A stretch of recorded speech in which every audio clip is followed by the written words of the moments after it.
Можно ли рассказать о непростой истории отношений между христианами и иудеями через один предмет гардероба? Едва ли, но попробовать стоит. В соборе германского города Аугсбурга сохранилось несколько витражей с фигурами ветхозаветных пророков. Вероятно, они были созданы во второй половине XI века, и более древних витражных окон в Европе почти не сыщешь. На головах у пророков одинаковые шляпы с широкими полями и невысокой, почти треугольной тулей. Вплоть до конца Средневековья в искусстве большинства католических стран такие или очень похожие головные уборы служили главными маркерами иудейскости. Проследив их историю, мы сможем лучше понять, как на Средневековом Западе конструировался образ евреев и чужаков-иноверцев в целом. И начнем издалека. Если мы посмотрим на изображения, которые создавали на Западе в раннее Средневековье, и попробуем найти там иудеев, то нас, надо признать, ждет разочарование. Не потому, что их там нет. Их как раз немало. Ветхозаветные пророки, праотцы, цари, воители, новозаветные первосвященники, книжники, фарисеи. А из-за того, что внешне они почти не отличаются от римлян-язычников или даже от христиан. Те же лица, почти те же одежды. О том, кто перед нами, мы чаще всего можем судить только по подписям, если они там есть. Ситуация начинает меняться в XI и тем более в XII веках. В это время в иконографии появляется все больше знаков, которые призваны идентифицировать персонажа. Это иудей, это мусульманин, там язычник. И во многих случаях эти знаки выносят им оценку, говорят о том, служат ли они Богу или, как часто бывало, дьяволу. Среди них особую роль играют головные уборы. Их форма бывала разной. Где-то невысокие мягкие колпаки, похожие на фригийские. Где-то твердые шляпы конической формы с широкими полями, как у нас в Аугсбурге. Где-то высокие острые конусы. Историки обычно именуют такие шапки знаки на немецкий манер – юденхут, то есть попросту в переводе еврейскими шапками. Юденхуты венчали головы евреев на многих изображениях, которые обличали их, как идолопоклонников, богоубийц, врагов церкви, клевретов, антихристов. Потому и сами эти уборы историки часто описывают как одни из знаков инаковости или даже знаков ненависти, каких действительно было немало в иконографии того времени. Невозможно поспорить с тем, что такие изображения отражали и в то же время усиливали юдофобские стереотипы. Однако со шляпами не так все просто. Они говорили о том, что персонажи, которые в них одеты, иудеи, а остальное зависело от контекста. Например, на этой баварской миниатюре армия Иисуса Навина, преемника Моисея, атакует 5 царей аморейских. Израильтяне одеты в шлемы юденхуты, и 3 таких шлема изображены на их красном знамени. А проигравшие хананеи – в остроконечные шлемы другой формы. Здесь юденхут, и это важно, символ избранного, а не отверженного народа. Более того, юденхут мог сочетаться с нимбом, главным знаком святости в христианской иконографии. С такими ореолами почти всегда изображали Христа, Богоматерь, святых, но порой они доставались и древнееврейским праведникам. Праотцу Аврааму, пророку Исаия или самому Моисею. Их могли изобразить золотым или цветным диском вокруг головы, и при том, как израильтян, в юденхуте. Почему главным еврейским знаком стали такие головные уборы?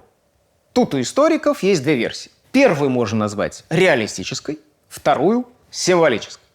В соответствии с первой, мужчины-иудеи, жившие в северо-западной Европе в XI-XII веках, действительно носили колпаки или шляпы похожего покроя. Потому христианские художники, иллюстрировавшие библейские сюжеты, просто одели своих персонажей на современный лад. Стали изображать древних евреев как современных. Такой анахронизм, то есть смешение времен, был органичен для средневекового искусства. Ведь, скажем, воинов египетского фараона, которые, преследуя Моисея, сгинули в Красном море, или легионеров Юлия Цезаря, чаще всего представляли в облике рыцарей. Существует свидетельство о том, что в германских землях евреи правда ходили в каких-то островерхих шапках, отличавших их от христиан. Например, в 1266 году Синод в Бреслау, а в следующем году в Вене постановили, что иудеи, дабы отличаться от христиан, обязаны ходить в рогатых шапках, какие они когда-то сами носили, а потом, непонятно почему, носить перестали. Однако, в других концах Европы юденхуты, видимо, существовали только в мире изображений. Например, историк Сара Липтон напоминает, что еврейские общины средневековой Англии не стоит представлять как польские местечки XIX века. Или ультраортодоксальные пригороды Бруклина, где по улицам ходят бородатые мужчины в черных широкополых шляпах. В американском телефильме «Айвенго» 1982 года актер Джеймс Мейсон, исполнявший роль еврея Исаака из Йорка, носил пейсы, огромный юденхут и говорил с идышистским акцентом хасидского раби. В реальной Англии XII века, как подчеркивает Липтон, иудеи разговаривали по-французски, а самые богатые из них, возможно, одевались как знатные норманы. А тем юденхуты точно не требовались. По второй, уже символической версии, остроконечные шапки не были подсмотрены христианскими художниками у реальных евреев, а возникли только в церковной иконографии, как идентификационный знак. Он требовался для того, чтобы на иллюстрации к Библии или в других сюжетах зритель мог опознать древних израильтян или современных иудеев, отделить их от других персонажей, язычников или христиан. Даже если в каких-то частях Европы сыны Израилевы носили какие-то специфические головные уборы, в целом истоки этого знака стоит искать в мире изображений, где выходцев с Востока, вне зависимости от их происхождения, давно, еще в римские времена, привыкли представлять в фригийских колпаках, высоких шапках, головных уборах другой какой-то формы. Юденхут – буквально еврейская шапка. Но важно, что на средневековых христианских изображениях она доставалась не только евреям. В таких головных уборах порой представляли язычников. И не только простых, но и прямых врагов народа Израилева или Нового Израиля – церкви.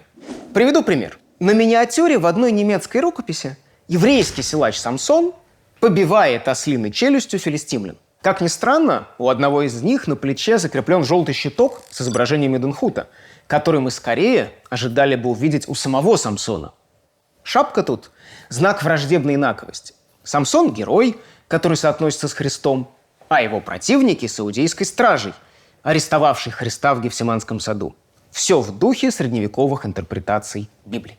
Еще более неожиданную роль еврейская шапка играет на одном изображении монголов.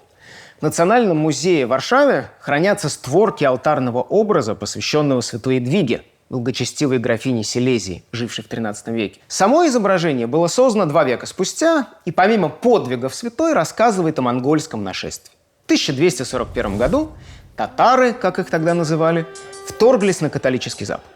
Коалиция силезских, польских, тевтонских рыцарей, которую возглавлял граф Генрих II Благочестивый, сын Едвиги, встретила их под Легницей, но была разгромлена, а сам граф погиб. На алтарном образе святой Едвиги западные рыцари идут в бой под знаменем силезской династии Пястов с черным орлом на золотом фоне. Но нас интересует монгольское войско. Над ним реет красный флаг, и на нем, как ни странно, нарисован золотой юденхут.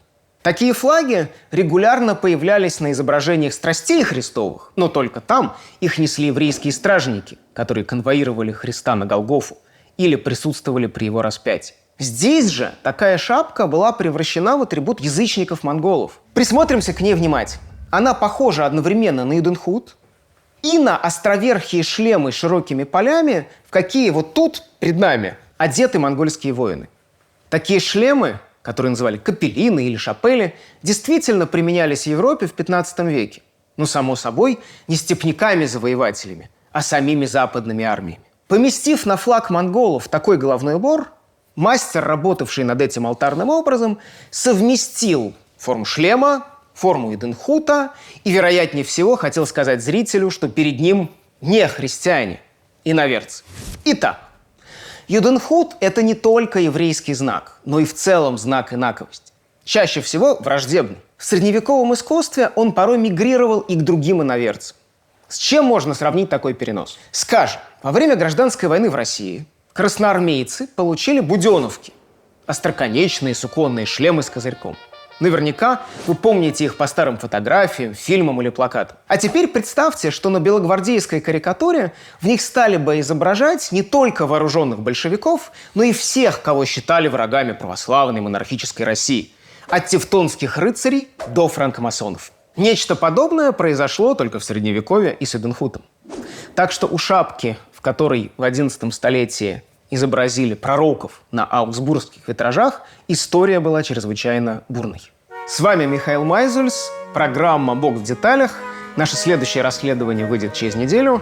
Подписывайтесь на наш канал «Идеи без границ». Thank you.